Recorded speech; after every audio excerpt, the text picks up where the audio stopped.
And he made it very beautiful. So దానికి more than డబ్బు కంటే కూడా చాలా కమిటెడ్ ఉండే లీడర్షిప్ ఉండాలి దానికి అంతా. సో అది అట్లాంటి ఫస్ట్ ప్రయారిటీ చేసుకుంటాం. ఇవన్నీ ఒకటి అర్బన్ కింద వస్తుంది, కొంత పంచాయతీ నా కిందంతా నేను మాట్లాడగలిగేది పంచాయతీ రాజ్ కింద వస్తే, భీమవరం నా కింద రాదు. బట్ స్టిల్ నేను అర్బన్ డెవలప్ మినిస్టర్ నారాయణ గారితో కూర్చోబెట్టి మున్సిపాలిటీ సంబంధించి మేము కూర్చొని దాని మీద ఒక ప్రతిపాదన తీసుకురావాలి. ముందు దీన్ని ఇనిషియేట్ చేస్తాను త్రూ ఫ్రమ్ పిఆర్.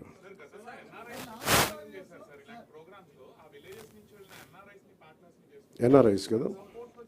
అంటే ఇప్పుడు మేము అదే చేస్తున్నాం. ఇప్పుడు మాకేమున్నాయంటే చాలామంది కమిటెడ్గా వాళ్ళ గ్రామం వరకు శుభ్రం చేసుకునే, ఫర్ ఎగ్జాంపుల్ మనకి రిలే హౌస్ ఇది మన 80s మన అన్నహాసరే గారు చేసింది ఇలాంటి ప్రయత్నమే కాదు. అది పెద్ద స్థాయిలో వెళ్ళలేకపోయింది. అది ఓన్లీ కొన్ని పరిమితమైన గ్రామాలు పరిమితమైన మండలాలకి అయిపోయింది. కానీ సో మాకేంటంటే ఎన్ఆర్ఐస్ని ఎంతమంది స్టేక్ హోల్డర్స్, ఇప్పుడు నా ప్రయత్నం ఏంటంటే మా అందరి ప్రయత్నం ఎవరు విల్లింగ్గా ఉన్నారు. ఫస్ట్ ఒక ఉదాహరణకు మేము పిఠాపురంలో చేస్తున్న 54 పంచాయతీల్లో మాకు అర్థం అవుతుంది మోడల్.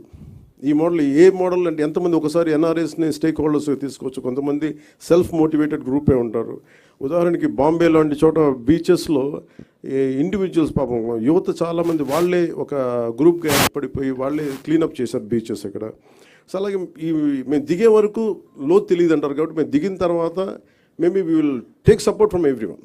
అంటే ఏమేమి వస్తాయో మేము కూడా వెళ్ళి చూస్తాం. అందుకని దీన్ని ఈ పైలట్ ప్రాజెక్ట్ అని చెప్తాం. ఎందుకంటే వన్స్ మేము కమిటెడ్గా ఒక సంవత్సరం 2 సంవత్సరాలు దీన్ని సక్సెస్ఫుల్గా చేయగలిగి ఇప్పుడు మేము ఇక్కడ ఉన్న ఇన్ని వేల కోట్లు, దాదాపు 2643 కోట్ల రూపాయల ఇంత ఉంది. ఇవన్నీ ఎక్కడో చోట ఒక చిన్న ఒక మైన్యూట్ ఒక మైక్రో లెవెల్లో ఒక నియోజకవర్గంలో సక్సెస్ సాధించగలిగి then we can scale it up.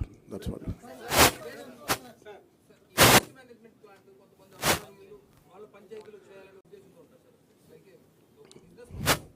Actual purpose ఏంటంటే ఇప్పుడు మనల్ని ఏదైనా సరే సర్వీస్ అంటే ఎవరు పనిచేయరండి.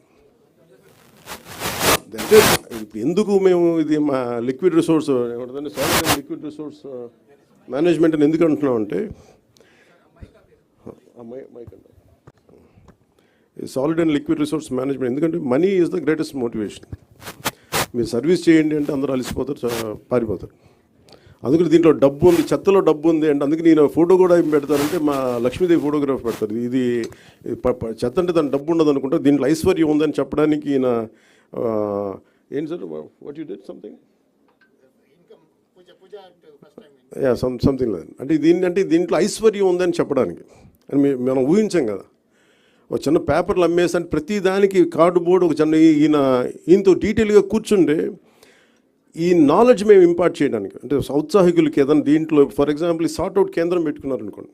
ఉదాహరణకి మేము అనుకుంటుంది ఏంటంటే చాలామంది ఉపాధి లేని యువత ఈ సెగ్రిగేషన్ సెంటర్ పెట్టి వాళ్ళకి కనుక మనం ఇచ్చి ఇది వస్తే ఇది సో ఇండస్ట్రీకి మీది ఇంతకు వెళ్ళిపోద్ది, ఒక ఇన్ని టన్నులు చెత్త వచ్చింది, ఇన్ని టన్నులు పేపర్ వచ్చింది, ఈ ఇండస్ట్రీకి అది పంపిస్తే ఇంత మనీ వస్తుంది. ఇలా చూస్తే maybe we want to encourage that part.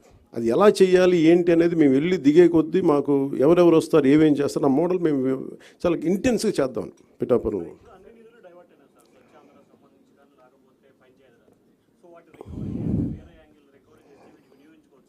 ఖచ్చితంగా వినియోగించుకోవచ్చు, కానీ ఎలా రికవరీ చేస్తాం?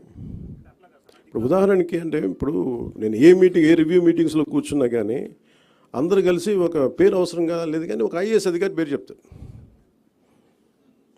అన్ని అనర్థాలకి మూలం ఆయనే అన్నట్టుగా అసలు ఇన్ని అవకతవకలకి మొత్తం కూర్చోబెట్టి ఏ రివ్యూ మీటింగ్లో కూర్చున్నా ఆయన ఏళ్ళన్నీ ఆయన వైపు చూపిస్తుంటాయి. అఫ్కోర్స్ ఆయన ఇప్పుడు వెళ్ళిపోయారు అనుకుంటా నాకు తెలిసి.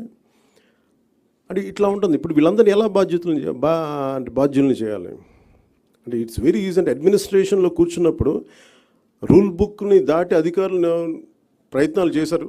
నేను మా రివ్యూస్లో మాట్లాడుతాను, కానీ the previous government over ruled and they went away. ఎవరికి అకౌంటబిలిటీ ఫిక్స్ చేయాలి అనేది ఇట్స్ $1 million క్వశ్చన్. అది కేసులు పెట్టచ్చు నాకు తెలియదు, కానీ ఇప్పుడు నిన్న ఒక రివ్యూ చేశాను. రివ్యూ చేస్తే Asian infrastructure industrial development bank వాళ్ళు దాదాపు రఫ్లీ ఒక 4,000 to 5,000 kilometers అనుకోండి. వాళ్ళకి ఇస్తే వాళ్ళు అడిగింది ఏంటంటే ఒకప్పుడు మనం ఒక 70% వాళ్ళు ఇస్తే ప్రతి ₹1,00,00,000కి ప్రతి 100 కోట్లకి 70 కోట్లు వాళ్ళు ఇస్తే మనం 30 కోట్లు పెట్టాలి. అంతే కదా సార్? దట్స్ వాట్ 70-30 రేషియోలో. సో దాంట్లో ఇదేంటి 250 మంది జనాభా ఉన్న హ్యామ్లెట్స్ కావచ్చు, కుగ్రామాలు కావచ్చు, వాటికి రోడ్డు. సో వాటికి రోడ్లు వేయడానికి దాదాపు Asian infrastructure industrial development bank ప్రయత్నం చేస్తే దాదాపు 400 మిలియన్స్ ఇచ్చారు వాళ్ళు. ఇస్తే కానీ మనం ఏం చేసాం, వాళ్ళు ఇచ్చిన తర్వాత అది రోజు ఏమైపోయింది, గత ప్రభుత్వం డబ్బులు పే చేయక వాళ్ళకి ప్రాజెక్టు నిర్మాణం చేయలేదు. నేను అడిగాను అంటే అధికారులని, బ్యాంక్ అధికారులు, ఎందుకు అంటే లాస్ట్ గవర్నమెంట్ వాళ్ళు కనీసం వాళ్ళ వాటా వాళ్ళు ఇవ్వలేదు. వాళ్ళు 70 కోట్లు వాళ్ళ వంతు రిలీజ్ చేశారు, కానీ రాష్ట్ర ప్రభుత్వం ఇవ్వాల్సిన వంతుని వాళ్ళు రిలీజ్ చేయకపోవడం వల్ల వాళ్ళు ఏం చేశారు, అలా ఉంచేశారు దాన్ని.